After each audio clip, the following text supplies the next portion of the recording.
ഇനി സുഹൃത്തുക്കളെ ഞാൻ പറയാ, കത്ത് വ്യാജമാണ് എന്നാണ് പറയുന്നത്. കത്തിൽ എഴുതിയ കാര്യങ്ങൾ വ്യാജമാണെന്നോ അതോ കത്ത് എഴുതിയ ഹസൻ ഖസ്റജി വ്യാജമാണെന്നോ മനസ്സിലായിട്ടില്ല. മനസ്സിലാവുകയില്ല. കത്ത് കടലാസ് മനസ്സിലായിക്കോ, കത്ത് കടലാസ് മനസ്സിലായി. പത്രത്തിൽ കൊടുത്ത കത്തിൽ ഒരു സീലുണ്ടോ? ബാക്കിയെല്ലാം പോട്ടെ, ഒരു സീലുണ്ടോ? ഇനി നോക്കി അറ്റ സീലുണ്ടോ? ഇയാൾ പറയുന്നത് ഏതാണെങ്കിലും നബിയുടെ പേരിൽ പച്ച നുണ പറഞ്ഞ് നാടുനീളെ വാള് പറഞ്ഞ് നടക്കാമെന്നും നബി സല്ലല്ലാഹു അലൈഹി വസല്ലമ തങ്ങളുടെ പവിത്രത സംരക്ഷിക്കാൻ വേണ്ടി ആ സുരക്ഷാപരമായ ഒരു കാര്യം ചെയ്തുകൂടാ എന്നുമുള്ളൊരു വാശി ഇവർക്കുള്ളതുപോലെയാണ് മനസ്സിലാകുന്നത്. അപ്പൊ സുരക്ഷയാണ് നിങ്ങളെ പ്രശ്നം അല്ലേ? ഇവര് വാദം എന്താ? സനദില്ലാത്ത മുടിയാണ്, ആധാറാണ്. ശരിക്കും മനസ്സിലാക്കണേ, ഇയാളെ ഞാൻ പിടിച്ച് കെട്ടുന്നത് ശരിക്കും നോക്കിക്കോളി. കെട്ടയച്ചു പോകാൻ മരണം വരെ അയാൾക്ക് കഴിയൂല. ശരിക്കും നോക്കിക്കോളി. എന്നാൽ നിങ്ങൾ കുറച്ച് ആധാർ പറഞ്ഞിട്ടുണ്ട് നിങ്ങളുടെ പ്രസംഗത്തിൽ, അതൊന്ന് ആദ്യം വരട്ടെ. നബി സല്ലല്ലാഹു അലൈഹി വസല്ലമ തങ്ങളുടെ മുടി, നബി തങ്ങളുടെ വടി, നബി തങ്ങളുടെ മെതിയടി, നബി തങ്ങളുടെ തോൽപാത്രം, നബി തങ്ങളുടെ തലപ്പാവ്, നബി തങ്ങളുടെ ജുബ്ബ, നബി തങ്ങൾ രാജാക്കന്മാർക്ക് എഴുതിയ കത്തുകൾ, ഇങ്ങനെ നിരവധി ശേഷിപ്പുകൾ ലോകത്ത് സൂക്ഷിപ്പുണ്ട്. അതൊക്കെ തിരുവാണ്. മുസ്ലിമീങ്ങൾ അവയെ ബഹുമാനിക്കുന്നു. ഓർച്ചല്ലോ? അപ്പൊ തിരു സൂക്ഷിപ്പുണ്ട് എന്ന് ഓർച്ചല്ലോ. ഇനി ഞാൻ നിങ്ങളെ വെല്ലുവിളിക്കുന്നു. നിങ്ങളാ പറഞ്ഞ വസ്തുക്കൾക്ക് വലത്തോട്ട് തുപ്പാത്ത ആളുകൾ മുഖേനയുള്ള സനത് കൊണ്ടുവന്ന് തെളിയിക്കൂ മുസ്ലിയാരേ. ആ സനത് കൊണ്ടുവരാത്ത കാലത്തോളം നിങ്ങൾ റസൂലുള്ളാഹിന്റെ പേരിൽ കള്ളം പറഞ്ഞവരാണ് എന്നല്ലേ നിങ്ങളെ വാദം? അങ്ങനെയുള്ള സനത് ഇല്ലെങ്കിൽ കള്ളം പറഞ്ഞു എന്നല്ലേ വാദം? റസൂലുള്ളാഹിന്റെ മെതിയടി അടക്കം പലതും സൂക്ഷിപ്പുണ്ടെന്ന് നിങ്ങൾ പറഞ്ഞു, മുടി സൂക്ഷിപ്പുണ്ടെന്ന് പറഞ്ഞു, അത് തിരുവാണെന്ന് പറഞ്ഞു. അതിന് വലത്തോട്ട് തുപ്പാത്ത ആളുകൾ യഥാ സൂക്ഷിച്ചവർ മുതൽക്ക് അള്ളാന്റെ റസൂല് വരെ തുടരെയുള്ള ഒരു സനത് ഓ കൂരിയാട് മൗലവി കൊണ്ടുവന്ന് തെളിയിക്കാൻ കഴിയോ? നിങ്ങളെ ഞാൻ വെല്ലുവിളിക്കുന്നു 1000 കുതിരശക്തിയോടെ. നിങ്ങളെ മാത്രമല്ല, നിങ്ങളെ SKSSന്റെ സ്ഥാപക പ്രസിഡന്റിനെയും വലത്തോട്ട് തുപ്പാത്ത ആളെയും അതുപോലെ നിങ്ങളുടെ കള്ളം പറയുന്ന എല്ലാ കക്ഷികളെയും ഞാൻ വെല്ലുവിളിക്കുന്നു. നിങ്ങൾ ഈ പറഞ്ഞ സാധനത്തിന്റെ ഒരു സനത് നാളെ നിങ്ങൾക്ക് പത്രത്തിൽ പ്രസിദ്ധീകരിക്കാൻ കഴിയോ? 5 പൈസ നിങ്ങൾ ചെലവഴിക്കണ്ട, അത് ഞാൻ സിറാജിൽ പ്രസിദ്ധീകരിപ്പിച്ച് തരാം. നിങ്ങൾ അതിന്റെ ഒരു സനത് ഇങ്ങ് കൊണ്ടെത്തന്നാ മതി. നിങ്ങളിപ്പോ ഇവിടെ പറഞ്ഞ കുറെ ആധാറുണ്ടല്ലോ, ആ ആധാറിന്റെ വലത്തോട്ട് തുപ്പാത്ത ആളുകളുടെ നിങ്ങൾ പറഞ്ഞ പോലത്തെ ഒരു സനത്, നിങ്ങൾ തുർക്കിയിലൊക്കെ പോകുന്ന ആളല്ലേ, തോക്കാപ്പിയൊക്കെ അറിയുന്ന ആളല്ലേ, നിങ്ങൾ ലോക പണ്ഡിതനല്ലേ, കൊണ്ടുവന്ന് പ്രസിദ്ധീകരിക്കുക. പ്രസിദ്ധീകരിച്ചാ പറ ഞാനൊന്ന് നോക്കും കേട്ടോ, എന്തെങ്കിലും അടിച്ചുകൊണ്ട് തരണ്ട. ഇത് നോക്കൂ, ഇത് കാതുറസായിട്ട് കുട്ടികളാ, അത് നോക്കൂ. നമ്മൾ നിങ്ങളത് തെളിയിച്ചു തന്നാൽ പേരോട് പിന്നെ സ്റ്റേജ് വെക്കാറില്ല കേട്ടോ, കൊണ്ടുവാ. അപ്പൊ ഇയാൾ പറഞ്ഞതിന് ആദ്യം ശ്രദ്ധ, എന്നിട്ട് അള്ളാന്റെ റസൂലിന്റെ പേരിൽ നബി സല്ലല്ലാഹു നിങ്ങളുടെ പേരിൽ കാന്തപുര ഉസ്താദ് കള്ളം പറഞ്ഞു എന്ന് നിങ്ങൾ പറഞ്ഞിട്ടുണ്ട്. ഞാൻ പറയുന്നത് കള്ളം പറഞ്ഞ കാന്തപുര ഉസ്താദല്ല, ഉസ്താദിന് ഇത് സനതുണ്ട്. നേരെ മറിച്ച് കള്ളം പറഞ്ഞത് നിങ്ങളാ. ആ നിങ്ങളെ പറഞ്ഞ സാധനത്തിന്റെ മുഴുവൻ സനതും വായിക്കും മുസ്ലിയാരെ, എന്നിട്ട് നമുക്ക് പറയാം.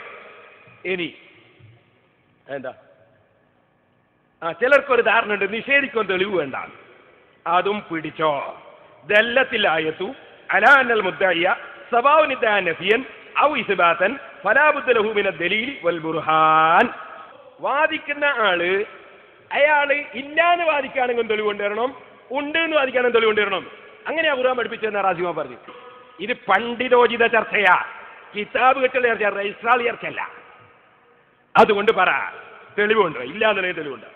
അതുപോലെ അഹമ്മദ് ഖസറിന്റെ അടുത്ത് ഇല്ലാന്നുള്ളത് തെളിവുണ്ട്, ഉസ്താദിന് കൊടുത്താലെടുത്ത് ഇല്ലാന്നുള്ളത് തെളിവുണ്ട്, ഇല്ലാന്നുള്ളതിനും വേണം തെളിവ്.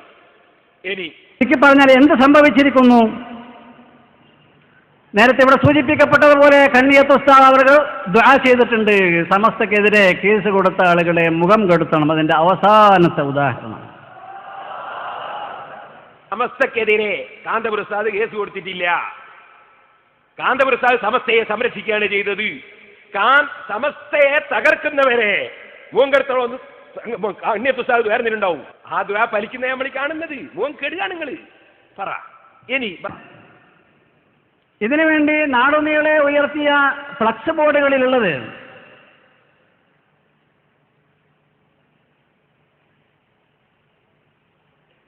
ഇബ്നു സീരീൻ റളിയല്ലാഹു അൻഹുവിന്റെ ഉദ്ധരണിയാണ്.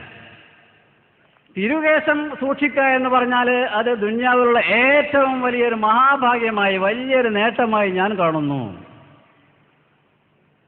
ലോകത്തുള്ള മഹാഭൂരിഭാഗം മുസ്ലിമീങ്ങളും അങ്ങനെ തന്നെ കാണുന്നത്. അത് തിരു കേശമാകണം. ഒരു കേശമായാൽ പോരാ, ഒരു കേശമായാൽ പോരാ. ഏതെങ്കിലും ബാർബർ ഷാപ്പിൽ നിന്ന് എടുത്തു കൊണ്ടുവന്ന ആരുടെയെങ്കിലും മുടിക്കല്ല പറഞ്ഞിട്ടുള്ളത്. കള്ളം പറഞ്ഞാൽ പോരാ. ഏത് ബാർബർ ഷാപ്പിൽ കൊണ്ടുവന്ന് പറ, പറ, തെളിവ് പറയണോ? വെറുതെ പറയല ആ മുസ്ലിയാരായിട്ട്. ഇനി എന്നാ ഇത് മുടിയാന്ന് ഞാൻ പറഞ്ഞു, ബാർബർ ഷാപ്പിൽ കൊണ്ടുവന്ന് മുടിയാന്ന് ഇപ്പയാൾ പറഞ്ഞു. എന്നാ ഇത് ആരാന്ന് പറയുന്നത് കേട്ടോളി. പത്രക്കാർക്ക് കൊടുത്ത കത്തില് ഇല്ലാത്ത വാചക ഇപ്പം വായിക്കുന്നത്. അതിന് പറയുന്നത് ആരാണ് വായിക്ക് നോക്ക്. നിങ്ങൾ അതിലുണ്ടോ നോക്ക്, പത്രക്കാർക്ക് കൊടുത്തിട്ടുണ്ടോ നോക്ക്. ആ അതിന് അറ്റസ്റ്റ് വേണോ തന്നെ. ഓക്കെ وذلك لأن هذا الشعر الموجود عند الأخ أحمد, അനുജൻ അഹമ്മദിന്റെ കയ്യിലുള്ള ഈ മുടികൾ شعر مصنوع من ألياف اصطناعية عالية الجودة, من ألياف اصطناعية عالية الجودة, വളരെ മികച്ച ഔന്നത്യമുള്ള ചില നാരുകൾ, കൃത്രിമ നാരുകൾ ഉപയോഗിച്ച് സാങ്കേതികമായി സമന്വയിപ്പിച്ച് ഉണ്ടാക്കിയതാണ്. ബാർബർ ഷാപ്പിൽ നിന്ന് എടുത്തതാണ് അതേ മൗലവി ഇപ്പോ ഒരു വ്യാജ കത്ത് വായിക്കുന്നത്. പത്രക്കാർക്ക് കൊടുത്ത കത്തിൽ അതില്ല. അങ്ങനത്തെ വാചകം കത്താന്ന് പറഞ്ഞ് വായിക്കുന്നത്. ആ വായിക്കുന്ന കത്തിൽ പറയുന്ന ആരാണ്? അപ്പൊ നിങ്ങൾ നേരത്തെ പറഞ്ഞതോ ബാർബർ ഷാപ്പ് എന്നാന്ന് പറഞ്ഞതോ? പള്ളി നിർമ്മിക്കലും പള്ളിയിൽ അത് കൊണ്ടുവന്ന് വെക്കലും നേരത്തെ ഉണ്ട്. അല്ലസ്റഫു സുൽത്താനു അമറ ജാമിഅ ബിൽഖാൻ ഖാലി യർതഹിം ബിസവാബിഹി വാതാ ബിആസാരി നബി മുഹമ്മദി ശറാത്തിഹി ഖദ് ഖീല ഫീ മിഹ്റാബിഹി. വലിയ പള്ളി ഉണ്ടാക്കിയിട്ട് മിഹ്റാബിൽ തന്നെ നബി തങ്ങളുടെ ആസാറ് സൂക്ഷിച്ചു, മുടി സൂക്ഷിച്ചു. ആ പള്ളി എങ്ങനെ ഉണ്ടാക്കി? أنشأ هناك جامعا نظيما مفروشة أرضه بالرخام الملون وبنى بجباره سبيلا. അതിങ്ങനെ പറഞ്ഞിട്ടതാ പറയാണ് വഖീല ഇന്ന ബി മിഹ്റാബിൽ ജാമിൽ മദ്കൂരി 9 ശഅറാത്ത് മിൻ ശഅരി നബി സല്ലല്ലാഹു അലൈഹി വസല്ലം. 9 മുടി അല്ലാഹുവിന്റെ റസൂലിന്റെ മുടി. ഒരു വലിയ പള്ളി.